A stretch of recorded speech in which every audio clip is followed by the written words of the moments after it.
साथियों, जय मूल निवासी। साथियों, 2022 का उत्तर प्रदेश विधानसभा का चुनाव बीत गया और बीजेपी ने गरीबों का वोट पाने के लिए एससी, एसटी, ओबीसी और माइनॉरिटी का वोट पाने के लिए महीने में 2 बार राशन दिया गरीब जनता को। तो गरीब जनता को राशन दिया और वोट भी दिए लोग, ऐसी कोई बात नहीं है, वोट भी मिला उसको। तो अब सोचने वाली बात यह है कि क्या बाबा साहब डॉक्टर बी.आर. अम्बेडकर ने हमें जो वोट का अधिकार दिया था, तो क्या इसीलिए दिया था कि हमारे लोग 5 किलो राशन पे अपना वोट बेच देंगे? बाबा साहब डॉक्टर बी.आर. अम्बेडकर तो कहे थे कि हमने आज रानी के पेट का ऑपरेशन कर दिया है, अब राजा रानी के पेट से पैदा नहीं होगा बल्कि ओट के पेटी से पैदा होगा। जा करके तुम अपने दीवालों पे लिख दो कि हम इस देश के शासक हैं। यानी बाबा साहब डॉक्टर अम्बेडकर ने हमें एक वोट का अधिकार दिया आपको अपना शासक बनाने के लिए, और हमने क्या किया, उसको 5 किलो अनाज पे बेच दिया। दोस्तों, कोई भी नेता, चाहे समाज सेवी, एक्टिविस्ट, ये नहीं कहता है। बाबा साहब तो कहे थे कि हमें दान दया भीख नहीं चाहिए, यदि तुमको देना है तो हमारा प्रतिनिधित्व दे दो, हमारा भागीदारी दे दो। आज कोई ये नेता नहीं कह रहा है कि राशन दे करके तुम लोग मूल निवासी बहुजन समाज के लोगों को भिखमंगा बना रहे हो।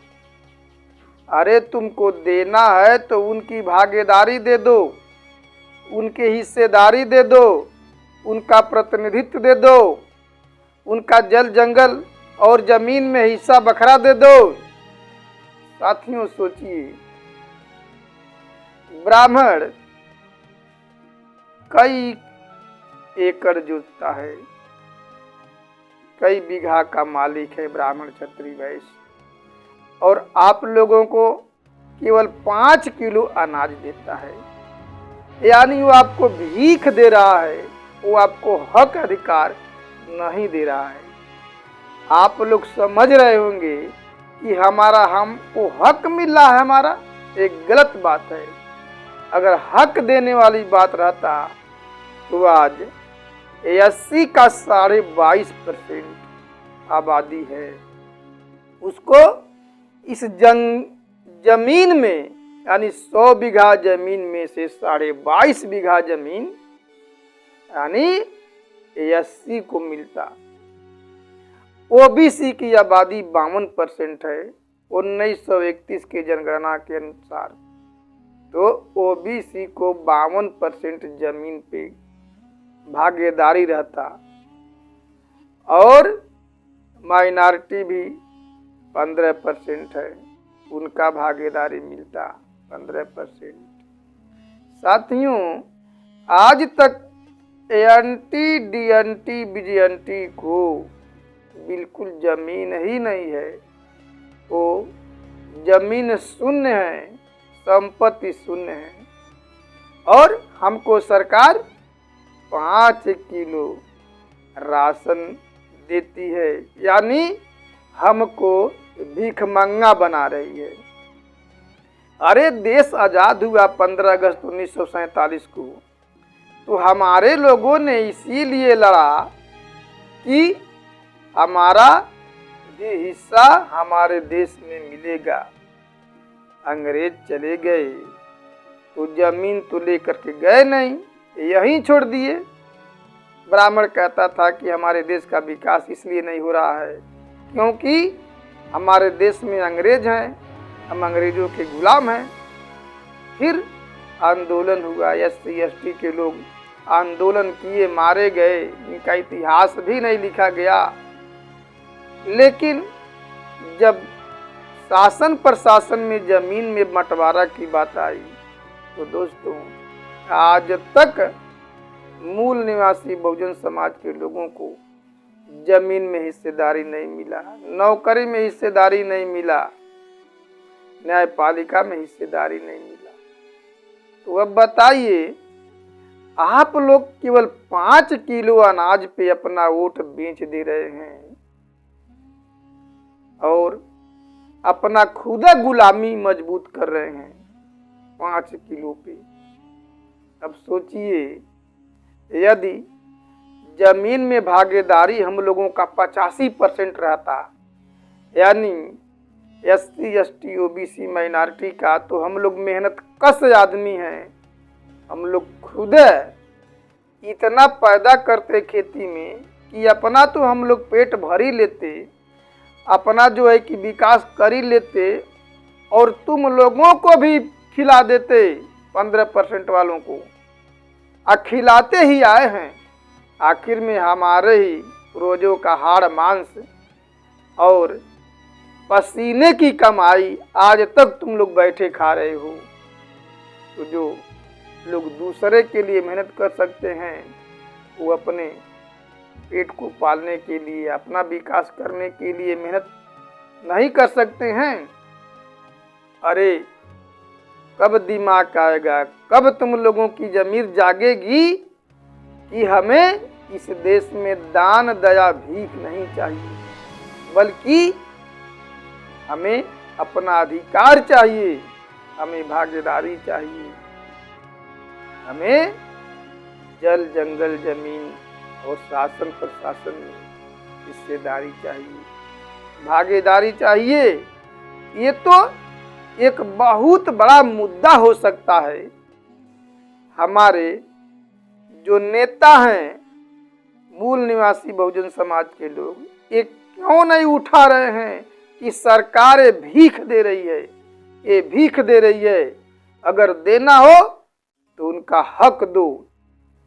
एक बहुत बड़ा राष्ट्रव्यापी आंदोलन हो सकता है, एक बहुत बड़ा एक परिवर्तन लाने का मुद्दा हो सकता है। इस मुद्दे को आप लोग जाने मत दीजिए, बल्कि इसको और ज्यादा बढ़ाने की आवश्यकता है। साथियों, जैसा कि कहा जाता है कि यदि किसी को, जैसे जानवर को, यदि आप धीरे धीरे कुछ देते हैं, खिलाते हैं, पशु को घास खिलाते हैं, चाहे कुछ करते हैं, तो एक दिन वो आपका वफादार हो जाता है, वो आपका ही बात मानता है, वह मानसिक रूप से गुलाम हो जाता है। उसी प्रकार से यहाँ के मूल निवासियों को भी फ्री में खाने का आदत डाली जा रही है, ताकि इनकी गुलामी दीर्घजीवी बनी रहे। आज न्यायपालिका, जहाँ न्याय होता है, वो न्यायपालिका में 97% ब्राह्मण, क्षत्रिय और उसके तत्सम ऊंची जात के लोग हैं। मूल निवासी नायक के अनुसार अब मीडिया पे 100% कब्जा है, विधायिका पे 98% कब्जा है और जमीन पे 94% कब्जा है। अब सोचिए, आधा % जमीन SC के पास है, आधा % जमीन ST के पास है और 4% जमीन पिछड़े जातियों के पास है और 1% अल्पसंख्यक लोगों के पास है। बाकी पूरे देश की संपत्ति का 94% कब्जा ब्राह्मण, क्षत्रिय और उसके तत्सम ऊंचे जात के लोगों का कब्जा है। तो आप लोग आंदोलन क्यों नहीं करते हैं? ये बात को तो समझना चाहिए कि हमें आज भीख देख करके हमारा वोट लिया जा रहा है। जिस प्रकार से किसी मुर्गे को आप परका दीजिए, उसको दाना खिलाते रहिए, दाना खिलाते रहिए और धीरे धीरे उसका पंख नोचते रहिए, फिर दाना फेंकते रहिए, फेंकते रहिए, फिर मुर्गे का पंख नोचते रहिए। एक दिन समय आएगा कि पूरा मुर्गे का पंख नोच लिया जाएगा, तब भी मुर्गा पीछे पीछे ही लगा रहेगा दाना देने वालों के साथ। तो दोस्तों, यही चीज मूल निवासी बहुजन समाज के साथ हो रही है कि उसके धीरे धीरे सब अधिकार को छीन लिया जाए और उसको दाना फेंक दिया जाए, दाना फेंकते रहें। यही काम आज वर्तमान की सरकार की हो गई है कि केवल इनको उतना ही खिलाया जाए, दिया जाए, ताकि अपने पैर पे खड़ा हो करके बूथ पे वोट देने लायक ही बने रहें। ये सरकार की नीति है और उन्हें बैठ करके खाने की आदत डाला जाए। वह मेहनत न कर सके, उसको गरीब बना करके रखा जाए, क्योंकि वह गरीब रहेगा तभी अपना वोट बेच सकता है। तो जब बेचने वाला वोट रहेगा तभी खरीदने वाले भी लोग रहेंगे, नहीं तो जब वोट ही नहीं बेचेगा, पैसा वाला हो जाएगा तो वोट बेचेगा नहीं, तो फिर हम खरीद नहीं सकते हैं और खरीदने के बाद न खरीदने के कारण हमारी सरकार भी नहीं बन सकती है।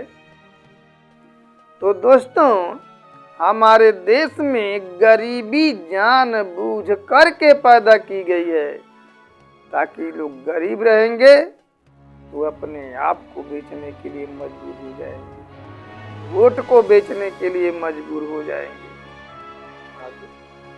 उसी का कारण है कि राशन महीने में 2 बार फ्री में दे रहा है सरकार, तेल नमक दे रहा है, यानी आपका हक नहीं दे रहा है।